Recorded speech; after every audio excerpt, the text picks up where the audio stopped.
नमस्कार दोस्तों, स्वागत है आपका हमारे न्यूज यूट्यूब चैनल में। हमारी इस वीडियो में जितने भी केंद्रीय कर्मचारी है, पेंशनर और फैमिली पेंशनर है, उनके लिए बहुत ही अच्छी खबर निकल कर सामने आई है। जी हाँ दोस्तों, तो चलिए वीडियो को स्टार्ट करते हैं। 8वें वेतन आयोग में कितना होगा डीए फिटमेंट फैक्टर पर क्या है अपडेट। केंद्र सरकार के कर्मचारियों और पेंशनर्स के लिए महंगाई भत्ता डीए से जुड़ी ताजा गणनाओं ने 8वें वेतन आयोग को लेकर उम्मीदों को और मजबूत कर दिया है।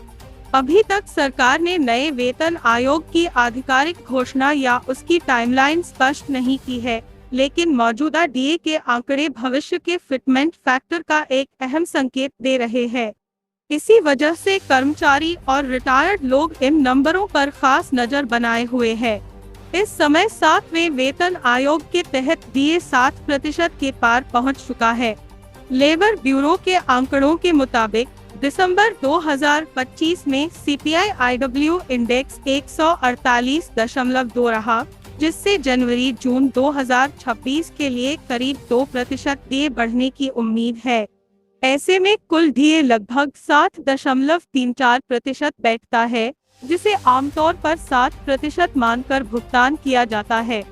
इसी आधार पर फिटमेंट फैक्टर का अनुमान लगाया जा रहा है। फिटमेंट फैक्टर क्या है?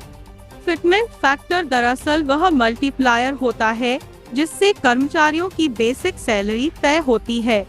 अगर बेसिक पे 100 माने और उसमें 7% डीए जोड़ दे तो कुल रकम 160 हो जाती है, यानी फिटमेंट फैक्टर करीब 1.60 बनता है।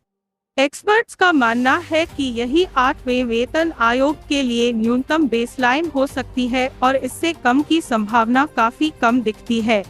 हालांकि कई ऐसे फैक्टर हैं जो इस फिटमेंट को और ऊपर ले जा सकते हैं। कोविड-19 के दौरान करीब 18 महीने तक डीए की 3 किस्तें रोक दी गई थी, जिन्हें बाद में बहाल नहीं किया गया। कर्मचारी संगठनों का तर्क है कि अगर ये किस्तें समय पर मिलती तो आज डीए 7% से कहीं ज्यादा होता, इसलिए वे ज्यादा फिटमेंट फैक्टर की मांग कर रहे हैं। इसके अलावा वेतन आयोग लागू होने में लगने वाला समय भी अहम भूमिका निभाएगा। अगर 8वां वेतन आयोग 1 जनवरी 2026 से लागू माना भी जाए, तो पिछला अनुभव बताता है कि इसे लागू होने में 1-2 साल लग सकते हैं। इस दौरान महंगाई बढ़ने के साथ डीए भी लगातार बढ़ेगा, जिससे यह 80 या 90% तक पहुंच सकता है। ऐसी स्थिति में फिटमेंट फैक्टर 1.8 या 1.9 तक जाने की संभावना जताई जा रही है। अगर ऐसा होता है तो कर्मचारियों की बेसिक सैलरी, भत्ते और पेंशन में बड़ा इजाफा देखने को मिल सकता है। फिलहाल सभी की नज़र सरकार के अगले कदम पर टिकी है, क्योंकि वही तय करेगा कि 8वां वेतन आयोग कर्मचारियों के लिए कितनी राहत लेकर आएगा। 8वें वेतन आयोग में 30 अप्रैल की डेडलाइन केंद्रीय कर्मचारियों के लिए है। जरूरी केंद्रीय कर्मचारियों को 8वें वेतन आयोग की सिफारिशों का बेसब्री से इंतजार है। यह वेतन आयोग 1.5 साल में अपनी सिफारिशें सरकार को सौंपेगा। इससे पहले वेतन आयोग ने एक आधिकारिक वेबसाइट लॉन्च कर केंद्रीय कर्मचारियों या अलग अलग संगठनों से सुझाव और मेमोरेंडम मांगे हैं। सुझाव या मेमोरेंडम को ऑनलाइन सबमिट किया जा सकता है। इसे सबमिट करने की आखिरी तिथि 30 अप्रैल है। वेतन आयोग आपके मेमोरेंडम या सुझाव पर अपने विवेकानुसार कार्रवाई कर सकता है।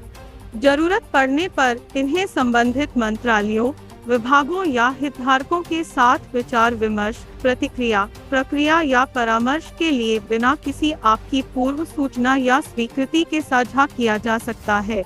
आयोग का उद्देश्य वेतन, भत्तों और पेंशन से जुड़े मुद्दों पर व्यापक विचार विमर्श कर अंतिम सिफारिशें तैयार करना है।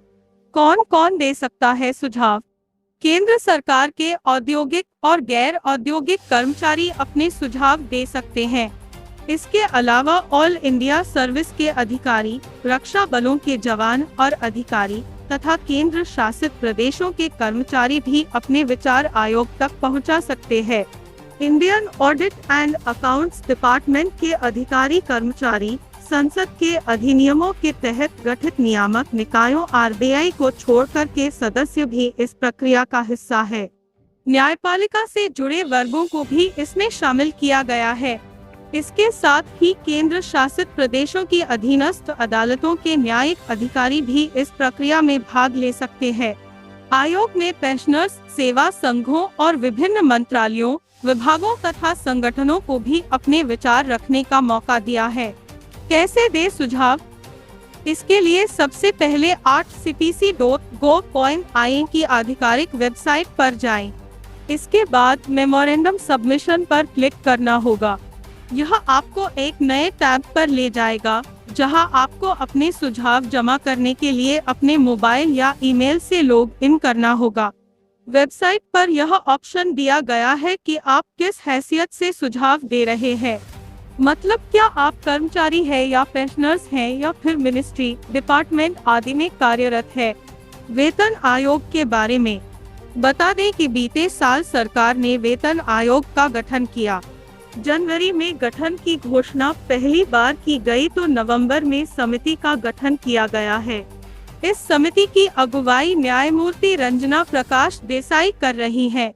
उन्हें 17 जून 2022 की राजपत्र अधिसूचना के माध्यम से भारतीय प्रेस परिषद की अध्यक्ष नियुक्त किया गया था और उन्होंने 16 दिसंबर 2025 तक इस पद पर कार्य किया। हमारी लेटेस्ट अपडेट, आई होप आपको हमारी ये वीडियो अच्छी लगी हो। वीडियो अच्छी लगी हो तो वीडियो को लाइक, शेयर और सब्सक्राइब करना ना भूले। जय हिंद, जय जवान, जय किसान।